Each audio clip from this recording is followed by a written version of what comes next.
welcome everybody to another round of World of Tanks subscriber replays. My name, as always, is Maxwell, and today's first video is from the user A Mudbone. That's A Mudbone, and he's driving the Tiger 2 on a standard battle on Windstorm.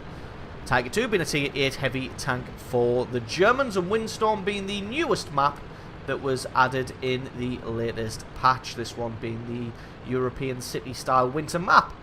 So this is a Tier 9 game, but it's mostly Tier 8 tanks all the way down, as you can see, so this one's going to be a nice close game, even though XVM does say that it favours the enemy team ever so slightly based on people's win records, but as we all know, XVM shouldn't be taken as gospel and isn't always 100% accurate or true.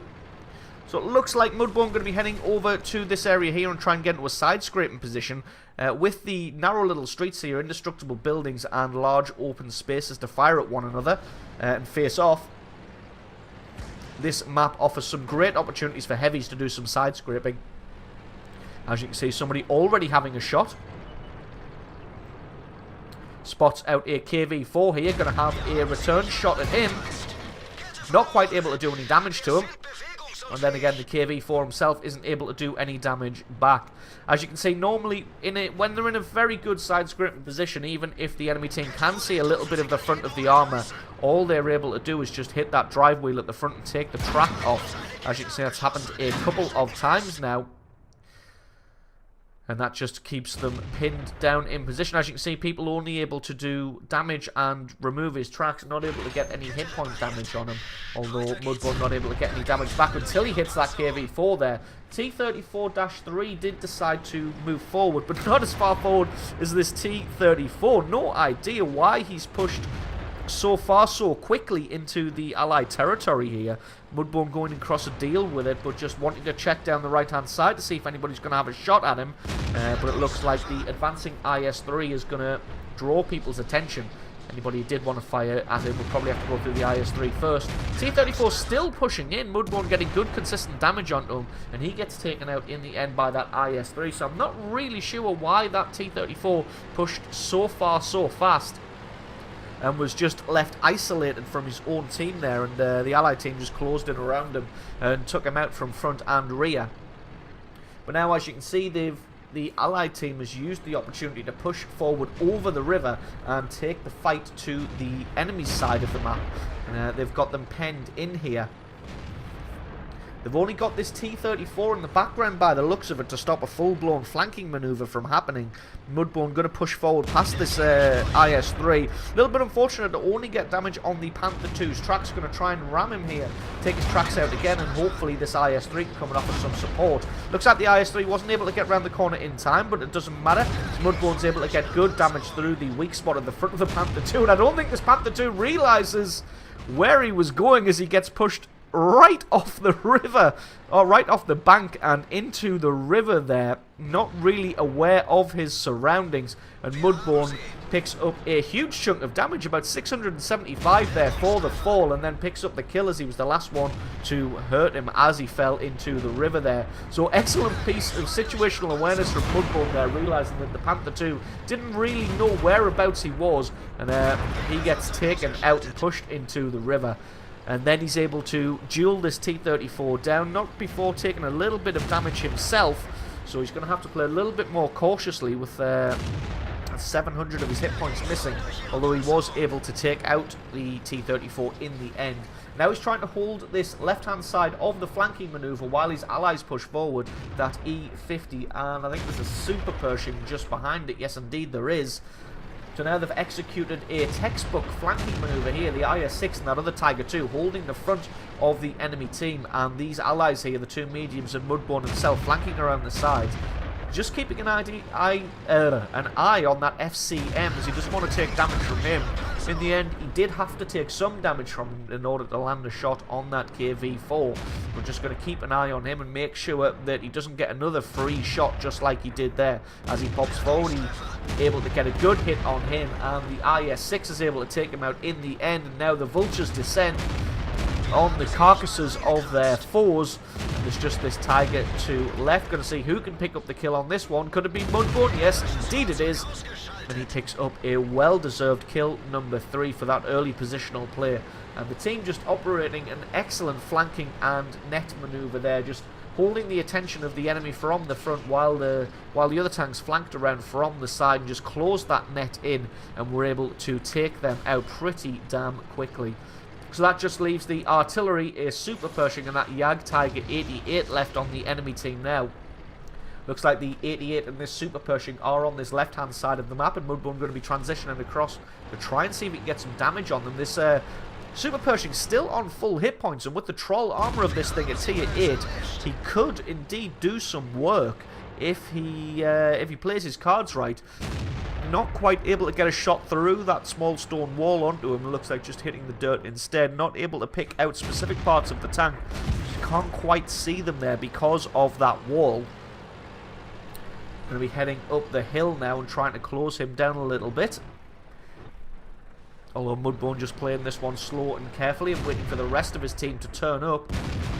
As it is, he exposed his side armor to Mudbone there, but he wasn't able to get any damage on him as that shot just falls a little bit short. Has presented front armor now, but he had to turn his turret to the side to square off against that E50, and Mudbone was able to get some damage through the side of the turret. Now he's got his weak spot, so he should be able to just put consistent damage onto this Super Pershing, and indeed he is, and he's able to pick up kill number 4. Now they've just got to try and find this Jagdtiger 88, who was last spotted just in front. There he is there, trying in vain to come to the aid of the Super Pershing there, but not quite having the speed to be able to get there in time. A valiant effort, but unfortunately for naught, as the Jagdtiger wasn't able to crest to the top of the hill in time. If the Super Pershing had fallen back, then maybe the Jagdtiger would have been able to help, but as it is, that is GG and the victory. So absolutely brilliant replay there from A. Mudbone, picking himself up almost 4,000 points of damage and 4 kills. So thank you very much for sending that replay in, and don't forget, as always, the score screens and another game are coming right up.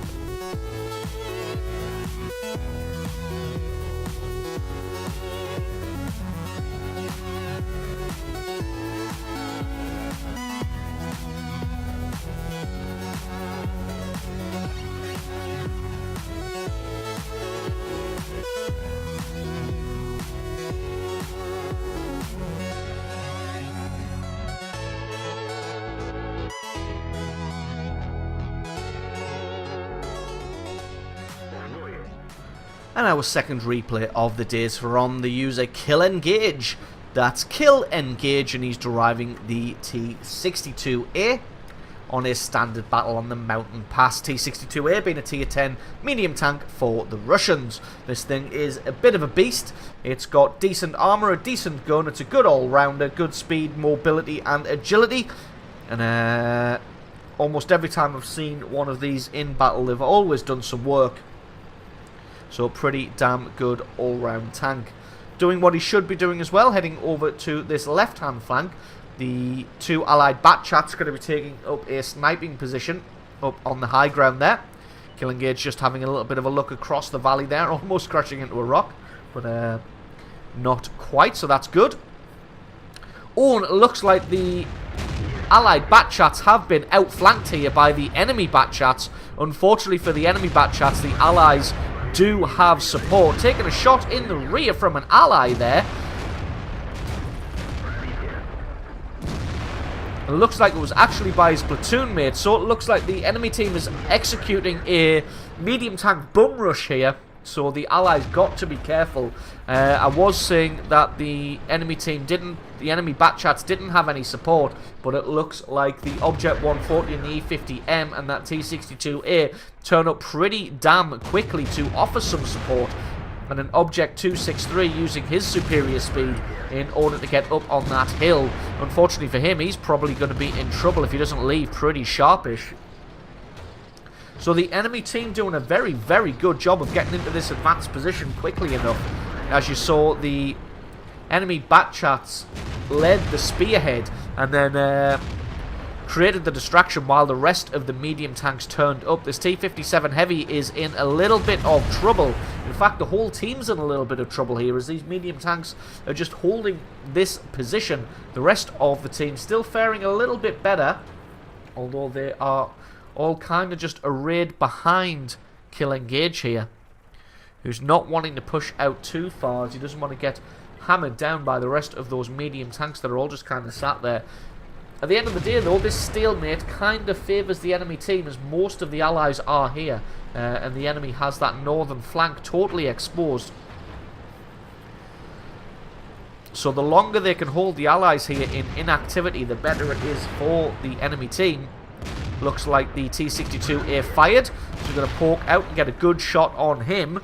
Just one more hit should be enough to take him out. And there we go, that is kill number 1.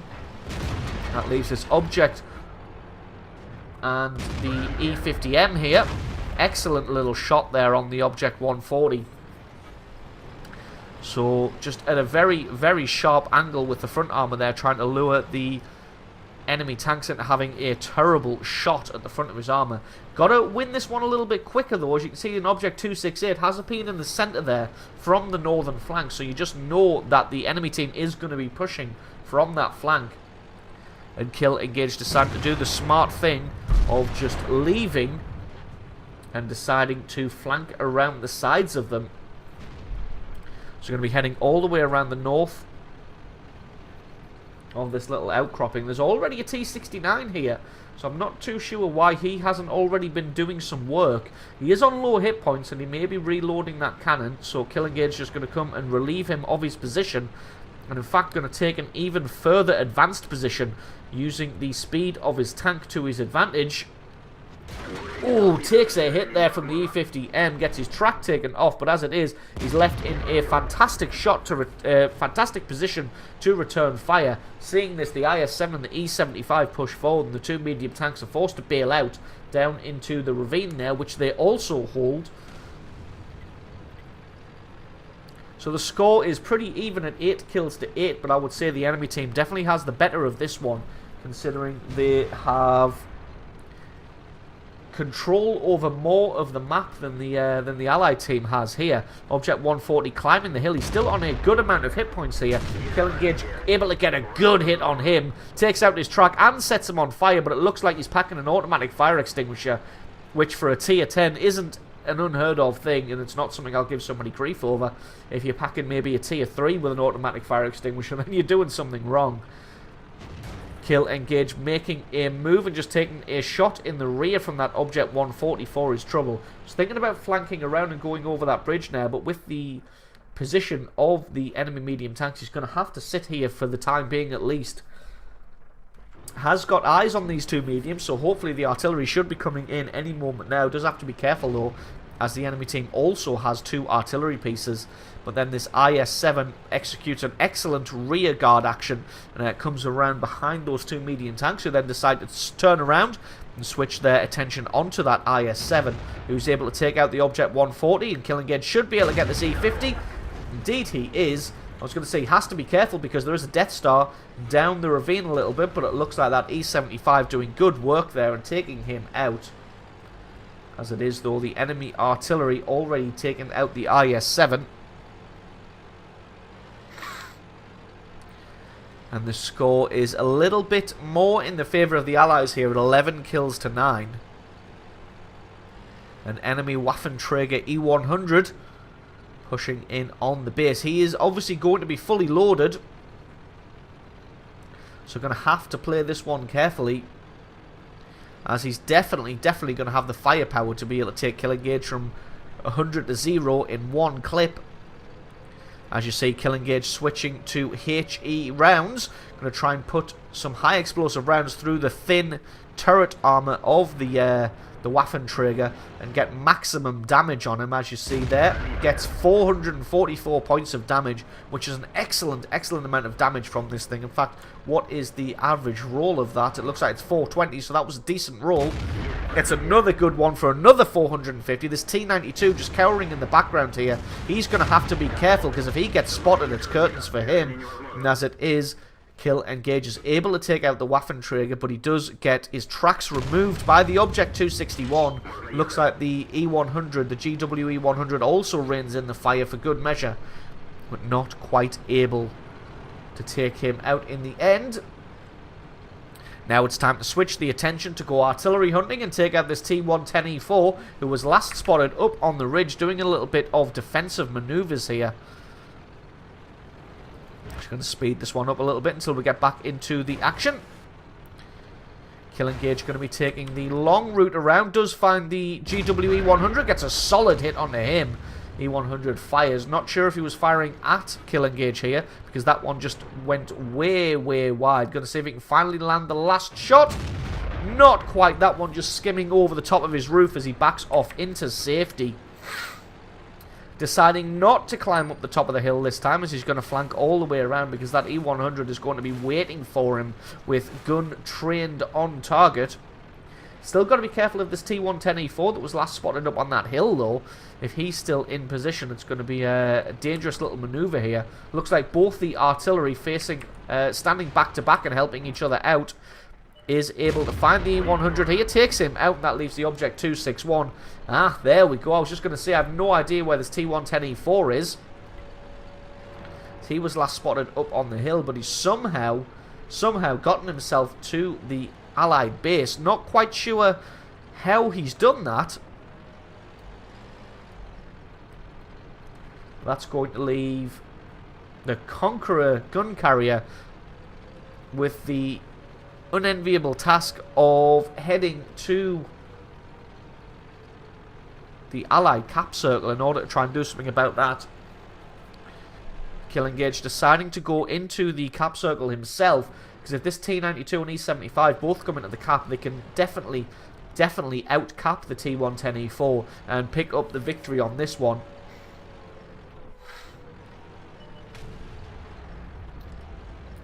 T-92 having his shot on base and then looking like he's moving in towards the cap circle. E-75 joins Kill Engage in the cap, and an excellent reset there from the Conqueror gun carrier, being able to reset on that T-110E4, and then that is pretty much all she wrote, as he's not going to be able to outcamp the three people that are now in the cap circle. Kill Engage gets a little bit greedy there, pokes out for the Object 261, but now that the E-75 and T-92 have turned up in the cap circle, they're still going to have enough capping power to be able to outcap this T-110E4. So Kill Engage decides to move out of the cap circle to go and try and take out the artillery, as he doesn't want the artillery player to survive. Looks like the Object 261 is where he was left. Flanks around to the side of him, takes him out, and then it's just going to be a case of allowing this base capture to wind down, and that's going to be the victory from base capture. So absolutely awesome game there from Kill Engage, picking himself up 5,500 points of damage, 5 kills, and really being instrumental in helping his team win that with some excellent positional play and some excellent flanking maneuvers. So thank you very much for sending that replay in. Don't forget, guys, if you've got yourself a good replay, then please send that to replay@screenreality.com. Link for that is in the description. If you enjoyed this video, found it entertaining, useful and informative, leave me a like, favourite and put a comment in the comment section below. Let me know exactly what you thought. And if you're not already, then definitely consider hitting that subscribe button for a lot more content like this in the future. I've been Maxwell, this has been World of Tanks, and I will catch you guys next time.